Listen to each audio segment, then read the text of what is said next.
तो स्टूडेंट, आज का मेरा टॉपिक है कि second order linear differential equation क्या होता है। अब बीएससी सेकेंड ईयर में ये टॉपिक है, पूरा चैप्टर है बीएससी सेकेंड ईयर में कि second order linear differential equation क्या होता है। तो आज बात करेंगे second order linear differential equation क्या होता है। देखिए कि सेकेंड ऑर्डर, जैसा कि इसका नाम है सेकेंड ऑर्डर, तो कोई भी इक्वेशन होगी, जिसे कोई भी इक्वेशन मान लीजिए D square Y upon D X square plus D Y upon D X, इधर रखा है पी एक्स, और plus Q X into Y is equal to कुछ भी है आर मान लीजिए, ठीक है।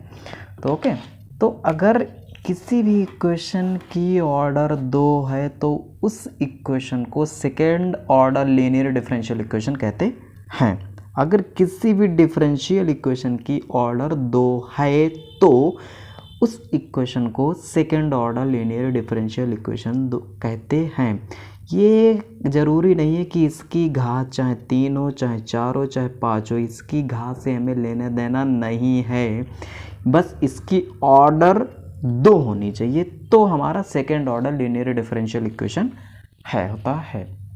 यही मैंने यहाँ पे लिखा है, देखिए D square Y upon D X square plus P X into D Y upon D X, ये second order linear differential equation होती है अगर इसकी ऑर्डर 2 है तो। जैसे कि हमने पढ़ा है, इसे ऐसे भी लिख सकते हैं कि Y double dash plus P X, और D Y upon D X को क्या लिखा है, यार यही लिखा है D Y upon D X is equal to Y dash, तो plus Q X into Y is equal to R S, ठीक है। तो ये हो गई हमारी second order linear differential equation. अच्छा, पी एक्स और क्यू आई एक्स क्या है, पी एक्स और क्यू एक्स जो है वो इंडिपेंडेंट वेरिएबल एक्स अलॉन है, ठीक है। और क्या हो गए, यहाँ पर जो पी एक्स और क्यू एक्स जो होंगे वो कॉन्टिन्यूअस होंगे। अगर किसी क्लोज्ड इंटरवल पर होंगे तो कॉन्टिन्यूअस ए बी पर होंगे, मतलब जैसे यहाँ पे लिखा है, जैसे B continuous function on closed interval A to B. जो पी एक्स क्यू एक्स और आर एक्स जो होंगे वे किसी भी क्लोज्ड इंटरवल ए और बी पर कॉन्टिन्यूअस होने ही चाहिए, तभी यह पॉसिबल है। ओके, अगर मान लीजिए कि आर एक्स इसकी वैल्यू 0 है, तब अगर इसका आर एक्स की वैल्यू 0 है तो बाई डबल डैश प्लस इसी वाली इक्वेशन को लिख दिया, Q X plus R X की वैल्यू 0 रख दी, मैंने 0 रख दी, तो जो इक्वेशन जो हमारी बन के तैयार होती है उसे कहते हैं homogeneous equation. Homogeneous equation, okay. अगर आर एक्स की वैल्यू 0 नहीं है तो इसे नॉन होमोजेनियस इक्वेशन कहते हैं। क्या कहते हैं? Non homogeneous equation. Non homogeneous equation, अगर आर एक्स की वैल्यू 0 है तो होमोजेनियस इक्वेशन। अब किसी भी second order linear differential equation का या फर्स्ट ऑर्डर किसी भी इक्वेशन का एक सलूशन होता है, ठीक है। तो वो मान लिया कि मैंने, अगर जैसे क्वेश्चन हम सॉल्व करें तो आपको क्लियरिटी समझ में आएगा ज़्यादा। अगर मान लीजिए किसी भी इक्वेशन का ये सलूशन है, कोई भी equation second order linear differential equation की कोई आपकी इक्वेशन लिखी है, तो उसका जो सलूशन होगा C1 और by 1 X plus C2 Y 2 x. C1 और C2 क्या है पे, कांस्टेंट है। चलिए आगे बढ़ते हैं। अब हम ये बात इतनी समझ गई, अगर आर एक्स की वैल्यू 0 है तो होमोजेनियस इक्वेशन, अगर आर एक्स की वैल्यू 0 नहीं है तो नॉन होमोजेनियस इक्वेशन। चलिए अब हम इसकी फर्स्ट थ्योरम करते हैं, जो जैसा कि मेरे टॉपिक में है सेकेंड, उसमें बीएससी सेकेंड ईयर में। तो हमारी फर्स्ट थ्योरम कह रही है कि if by 1 x and by 2 x are any two solutions of homogeneous equations.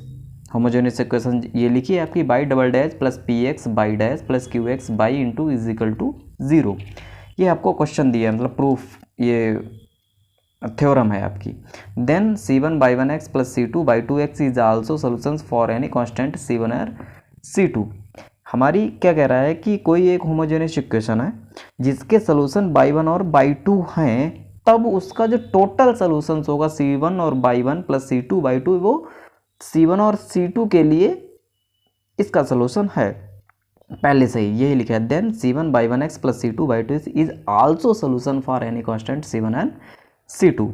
तो हमको कुल मिला के होमोजेनियस इक्वेशन है, इसका सोल्यूशन कुल मिला के इसको 0 प्रूफ करना है तो हमारा आ जाएगा, क्योंकि आर एक्स की वैल्यू 0 होती है तो इसका सोल्यूशन भी कितना होना चाहिए, 0 होना चाहिए। तो इसका सोल्यूशन टोटल भी 0 होना चाहिए। तो प्रूफ करते हैं। देखिए मान लीजिए कि हमने लिखी by one x Y two x और दो सोल्यूशंस हैं इसके होमोजेनियस इक्वेशंस के। तो होमोजेनियस इक्वेशन पहले ही हमने लिख ली, Y one plus P X Y one dash, इसमें ही लिख रहे हैं, plus Q X into Y one is equal to zero. दूसरी हम होमोजेनियस इक्वेशन लिख ली हमने, Y two double dash plus P X Y two dash plus Q X into Y two. कुछ नहीं किया हमने, बाई वन यहाँ पे लिख दिया और बाई टू लिख दिया, बस जीरो।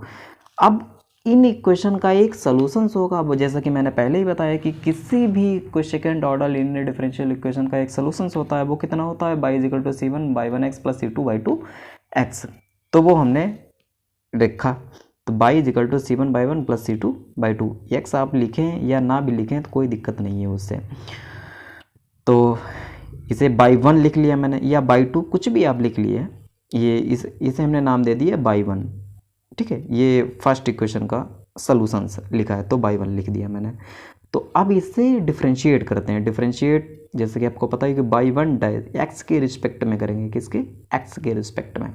तो सी वन बाई वन का होगा बाई वन डैश, यहाँ पर एक्स भी लिख सकते हैं आप, ना भी लिखें तो कोई दिक्कत नहीं हो, plus C two into Y two dash. यहाँ पर इसका फिर अगेन डिफरेंशिएट की, अच्छा अगेन डिफरेंशिएट क्यों किया, क्योंकि हमें यहाँ पर वैल्यू अगर by one dash double dash की वैल्यू मिल जाएगी और बाई वन डैश की वैल्यू मिल जाएगी, उठा के वैल्यू इसमें पुट कर देंगे, अगर हमारा जीरो आता है तो हमारा प्रूफ हो जाएगा कि C one Y one plus C two Y two is also solutions for any constant C one and C two. तो देखिए बस Y one dash plus C one Y one dash plus C two Y two dash, again differentiate किया, Y one double dash plus C one Y one double dash plus C two Y two double dash, ये हमको मिल गई। देखिए Y one double dash की value मिल गई और Y one dash की वैल्यू मिल गई, ये दोनों इक्वेशन उठा के इस वाली इक्वेशन में रख दो, ओके। इसकी फर्स्ट इक्वेशन में रख दो मैंने, तो बाई वन डबल डैश की वैल्यू रख दी और बाई वन डैश की वैल्यू रख दी।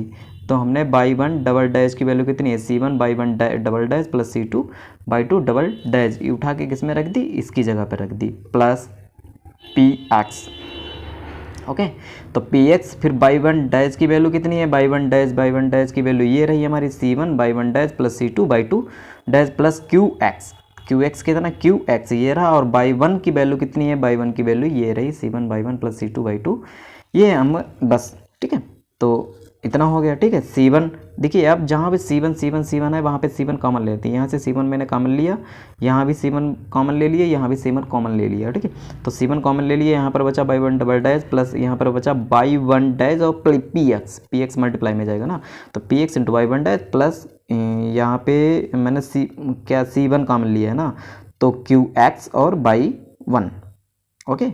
तो अब लेते हैं C2 कॉमन लेते हैं, तो C2 मैंने यहाँ से कॉमन ले लिया, तो C2 कॉमन ले लिए, सेम यही बचेगा, by two double dash plus P x, यहाँ बचेगा बाई टू डैश और Q X into Y to, यहाँ C2,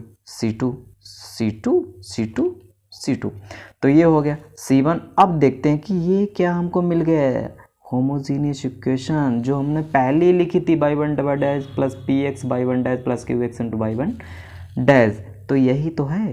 तो इसकी वैल्यू हमारी तो जीरो है, ये इसमें पता है कि जैसे मैंने, तो इसकी भी वैल्यू जीरो और इसकी भी वैल्यू जीरो है, इसकी भी वैल्यू जीरो, दोनों की वैल्यू जीरो रखते, C one into zero plus C two into zero is equal to zero. तो हमारा प्रूफ हो गया, जैसे कि हमको यही प्रूफ करना था कि second order linear differential equation के कोई एक होमोजेनियस इक्वेशन है, तो जिसका सोल्यूशंस बाई वन और बाई टू है, तब C1 by 1 plus C2 by 2 is also solution for any constant C1 and C2। तो यही प्रूव करना था, hence proved that C1 by 1x plus C2 by 2x is also solutions for any constant C1 and C2। किसी भी homogeneous equations का अगर दो उसके सॉल्यूशंस है बाई वन और बाई टू, तब उसका C1 और Y one X plus C2 by 2x is मतलब उसका जीरो होगा सॉल्यूशंस, ओके। तो यही प्रूव करना था, okay. Thank you for watching this video.